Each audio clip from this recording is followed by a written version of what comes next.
ఈరోజు మనం మాట్లాడుకోబోయేది చాలా ఇంట్రెస్టింగ్ సినిమా గురించి, రాజా శివాజీ.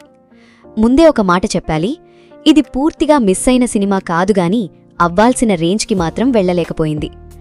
మొదటిగా ఈ సినిమా మీద ఉన్న అంచనాలు ఎందుకొచ్చాయంటే, హిస్టారికల్ బ్యాక్డ్రాప్, మంచి బడ్జెట్, స్ట్రాంగ్ క్యాస్ట్, ఇవన్నీ కలిస్తే ఏ సినిమా అయినా పెద్దగా నిలబడే అవకాశం ఉంటుంది.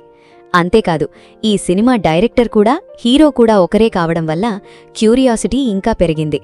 కానీ ఇదే పాయింట్ చివరికి సినిమా మీద ప్రభావం చూపించింది అనిపించింది. ఎందుకంటే ఒక సినిమా డైరెక్ట్ చేయడమంటే మొత్తం ప్రాజెక్ట్ని హ్యాండిల్ చేయడం, ప్రతి ఫ్రేమ్ మీద దృష్టి పెట్టడం. అదే టైంలో హీరోగా నటించడమంటే పూర్తిగా మరో జోన్లోకి వెళ్లి పర్ఫార్మెన్స్ ఇవ్వడం. ఈ రెండు పనులు ఒకేసారి బ్యాలెన్స్ చేయడం చాలా కష్టం. ఇది కరెక్ట్గా జరిగితే కాంతారా లాంటి మ్యాజిక్ జరుగుతుంది. కానీ ఇక్కడ ఆ బ్యాలెన్స్ కాస్త తడబడింది. ఇప్పుడు సినిమా పాజిటివ్ సైడ్ గురించి మాట్లాడితే, స్టోరీ లైన్ బేసిక్గా బాగానే ఉంది.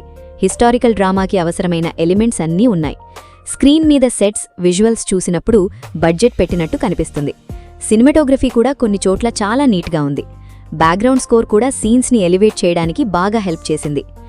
ముఖ్యంగా సపోర్టింగ్ క్యాస్ట్ గురించి చెప్పాలి. సినిమాలో ఉన్న సీనియర్ ఆర్టిస్టులు తమ పాత్రల్లో చాలా బాగా చేశారు.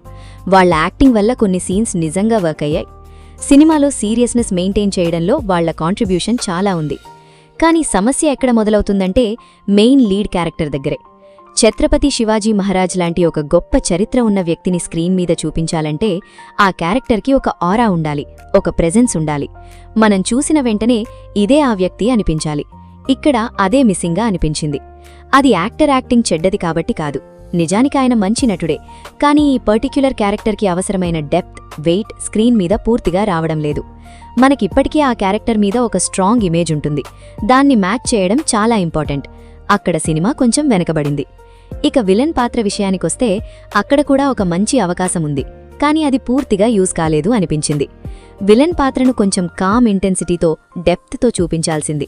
కానీ ఎక్కువగా లౌడ్ అప్రోచ్ తీసుకోవడం వల్ల ఆ క్యారెక్టర్ ఇంపాక్ట్ కొంచెం తగ్గింది. విలన్ స్ట్రాంగ్గా ఉంటే హీరో ఎలివేషన్ కూడా న్యాచురల్గా పెరుగుతుంది. కానీ ఇక్కడ ఆ బ్యాలెన్స్ అంతగా కనిపించలేదు. మొత్తం మీద సినిమా గురించి ఒక క్లియర్ పాయింట్ చెప్పాలంటే, ఇందులో మంచి ఎలిమెంట్స్ చాలా ఉన్నాయి. Story okay, visuals good, music strong, supporting caste solid. కానీ మెయిన్ క్యారెక్టర్ ప్రెజెంటేషన్ దగ్గర కనెక్ట్ పూర్తిగా రాకపోవడం వల్ల సినిమా మొత్తం ఇంపాక్ట్ తగ్గిపోయింది. ఇది చూస్తుంటే ఒక బ్యూటిఫుల్ ఫోటోలాగా ఉంటుంది, బయటికి చాలా బావుంటుంది. కానీ లోపల ఆ సోల్, ఆ లైఫ్ కొంచెం మిస్సింగ్గా అనిపిస్తుంది. అందుకే ఈ సినిమా చెడ్డది కాదు, కానీ గొప్పగా నిలిచే అవకాశం ఉన్నా ఆ లెవెల్కి వెళ్లలేకపోయింది. హిస్టారికల్ సినిమాలు ఇష్టపడేవాళ్లు ఒకసారి చూడొచ్చు, కానీ భారీ ఎక్స్పెక్టేషన్స్తో వెళ్తే మాత్రం కాస్త తగ్గించుకోవడం మంచిది. ఇదే నా హానెస్ట్ రివ్యూ రాజా శివాజీ మీద. మీకు సినిమా ఎలా అనిపించింది అనేది కమెంట్స్లో చెప్పండి. Thank you.